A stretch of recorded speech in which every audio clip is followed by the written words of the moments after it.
Hi, my name is Michelle Berry. I'm an environmental historian at the University of Arizona. All right, so today's topic is the American conservation movement. So let's start with nature in America. A broad place to start, to say the least. But upon colonization in the United States in the 1400s in the Southwest and in the 1600s on the East Coast, colonists, Europeans encountered thousands of American Indian tribes who were using the non-human world, which includes trees and soils and water, etc., for a subsistence lifestyle, wherein they lived sort of, day to day. They did not have a capitalist economy, although they did trade. And they had a patchwork quilt of uses. So they would plant some sedentary agriculture. They would plant beans, corn, and squash, sort of what they call the holy triumvirate of crops. And they would slash and burn the forest in order to allow sunlight to come down. They would hunt. They would gather. So different tribes had different ways of interacting and surviving with the nature that was present. Okay, so when the Europeans first encountered them, did they notice this? So they didn't really notice it. And in the Euro-American imagination, in the long term, eventually it became that Native American were the first environmentalists or the first ecologists because they were perceived to not alter the environment, which they did. They used the environment. They just didn't use it quite to the extent for the kind of profit and surplus that European capitalist culture required of the Euro-Americans. So when they arrive, the Europeans see vast forests with these humans that seem to just sort of coexist in the non-human world. And immediately, European Americans see that non-human world as sort of a laundry list of commodities, as stuff that they can chop down. That's right. They can use the rivers for power. Dollar signs in their eyes. That's exactly right. And that's partly the cultural push, of their capitalist economy. And when they first arrived, some of those colonists, it's not an immediate capitalist marketplace, so they also live in a subsistence way. And in some cases, mostly French America, Canadian, French Canada, Europeans fit in with American Indians and like in the fur trade. Yeah, in the fur trade. Exactly. And we called that pre-capitalist sort of interactions with nature. Hudson Bay and all that kind of stuff. Right, and so there was some of that at least initially. But by the 1700s, 1800s, European colonists in the various regions have really begun to use nature in a way that furthers their profit making. Yeah, as a commodity. And they're taking lots of natural resources and they're sending them back to Europe. Most importantly, trees, because Europe didn't have any. They had very few trees, and also beaver fur because it was warm and they could make hats and coats out of it. And then eventually, tobacco. Right, so tobacco becomes a huge thing, and it's a new world crop, and so. We also often forget that sort of the microbial nature that exists, and we often think about trees and birds and water, but we don't always think about smaller nature. And that played a really pivotal role in early American history because Europeans brought with them germs, and those germs really affected American Indians and their ability to survive. That's part of the Columbian Exchange. That's right. It's the Columbian, or if you want to tweak it, we can call it ecological imperialism. Yeah. It depends on the perspective that you want to take. Even if it wasn't intentional, it was very convenient. That's right. Exactly right. And the ecology was colonized by Europeans in bringing their ideas about domesticated livestock. That was a big deal because American Indians didn't own. They didn't believe nature could be owned, and so the notion of owning a cow was foreign to them, but it made perfect sense in European cultures. And so there's a lot of within the natural world. There's a lot of cultural conflict and a lot of cultural sharing that happened among the Europeans and the indigenous people. Yes, it's a definite clash of two worlds. Yes, indeed. With either violent or tolerating and exchanging ideas and all kinds of... And both sides adjusted, right? Both sides accommodated and they adjusted. We often think about it as Europeans coming and just kicking, the Native Americans out, sort of that mentality. And that isn't true. They coexisted for a long time. And Patricia Limerick's simple narrative. Thing, Legacy of Conquest. Yep, exactly. Yeah. Right, that's right. Okay, yes. Very interesting. Yes. Well, let's skip ahead then to a more modern time with the conservation movement. Yeah.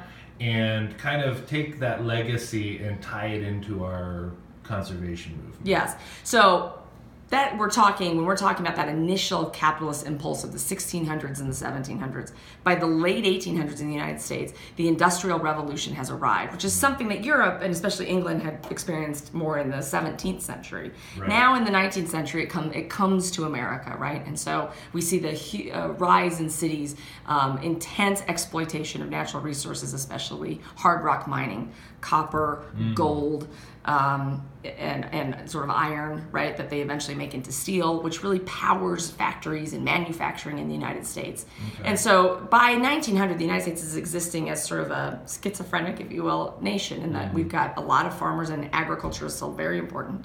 But also the United States is becoming increasingly industrial. And in both places, both in agriculture and in industry, there are groups of people who are beginning to worry about the overuse of natural resources. They start to see limitations. That's right. Where before it was unlimited abundance. That's exactly right. And never ending, right? So right. sort of they thought that the forests would replenish themselves, right. but by 1890, 1900, the forests are being cut down at such a rate right. For all kinds of uses and reasons that deforestation becomes a very real thing. And right. so really a lot of the American conservation starts with trees. And it starts right. with this idea that trees need to be protected and forests need to be right. at least replaced as fast as they are cut down. And that would eventually lead to management. Yeah, that's exactly right. Yep. And mostly, and it was interesting because in the Gilded Age, which is that same time that the Industrial Revolution is happening, much of the United States sort of wants the federal government to be laissez-faire, right? They sort of don't trust necessarily the power of the federal government to regulate right. at the local level. Exactly. And it's really around forestry and really around scientific management of forests where the federal government begins to exert some of that management or regulatory power. And people are open to that because forests cross state boundaries. Okay. So even if you just think about any forest that you can think about, forest. yeah, they don't stop, right? So if there's a forest that's in Montana, it probably crosses into Wyoming. Now, the Sierra Club. Yes. What's the role in that? So that is partly what began to push presidents like Teddy Roosevelt and other kinds of progressive reformers in the federal government, that special interest group of the Sierra Club and other kinds of conservationist organizations of private citizens. Right, right. They become very powerful in articulating the need, okay. both for conservation in terms of we want to keep using, be able to use the resources, right, but right. also sustainability. That's right, sustainability, but also this notion of preservation and the idea that America's lands are something that make it truly exceptional, and that having wild spaces to go to is important for the human soul. Okay. So, and moving ahead from there, we've got 1973, the Endangered Species Act. Exactly. Yep. We've got we got the Wilderness Act around that time. That's right. And you know, these are what I would call another, I guess, an innovation from America, because I don't know if that really existed in Europe in the old world. We were one of the first to actually implement some of those environmental regulatory rules, right? Which is really, we were, sort of global leaders in that in many ways. And I attribute some of that to the fact that we were these perceived virgin land. I mean, because we didn't have that long history of thousands of years of exploitation. That's right. And like, for example, if you go to the beach in the Mediterranean in Greece, it's completely barren. Right. And people think that's natural, but it's really thousands of years of goat herding and cutting down trees and stuff. That's and exactly so when the Europeans came here, all of a sudden there was this Arcadia. That's exactly right. And so I see that as the big resources that got the things going in terms of planting that idea of preserving what was natural. That's right. And the westward movement. So just as they started to use up something on the East Coast, they would move to Ohio, and then they'd use up that, and then they'd move, right? And so as they moved west, as the movement pushed westward, especially with technology like railroads, they, over the course of at least the early 19th century, they kept finding more stuff. And by the end of the 19th century, it becomes very apparent that the continent has been explored by Euro-Americans, and there is nowhere else to expand and find more stuff unless we begin to expand globally. And so that notion that, we're actually within a couple of generations watching that process that took thousands of years in Europe was really profound for certain groups of Americans who began to lobby. It puts an idea of limitations into the head. That's right. That's right. There's and inexhaustible fast.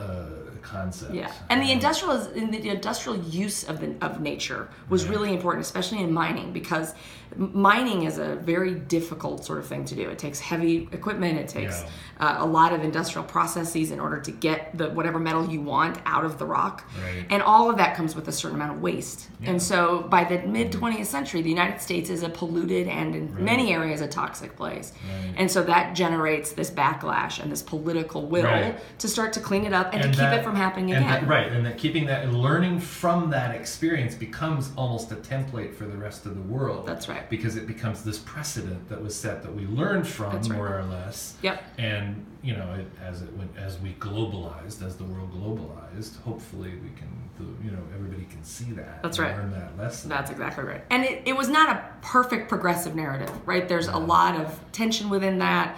Elite whites sort of tended to leave out thoughts about how disadvantaged populations in the United States, especially people of color and communities of color, were affected in an unequal way with many of these toxins. And so those voices begin to add themselves to the conversation. Mexican migrant workers, for example, thinking about their chemical exposure to pesticides. And in the 90s, the environmental justice movement, they start to add their voices to the notion that we have to clean up the environment and that no one should bear an unequal burden of environmental toxicity, which was also a really critically important thing for United States politics to kind of contribute to the global conversation. Great. Thank you so much. You're welcome.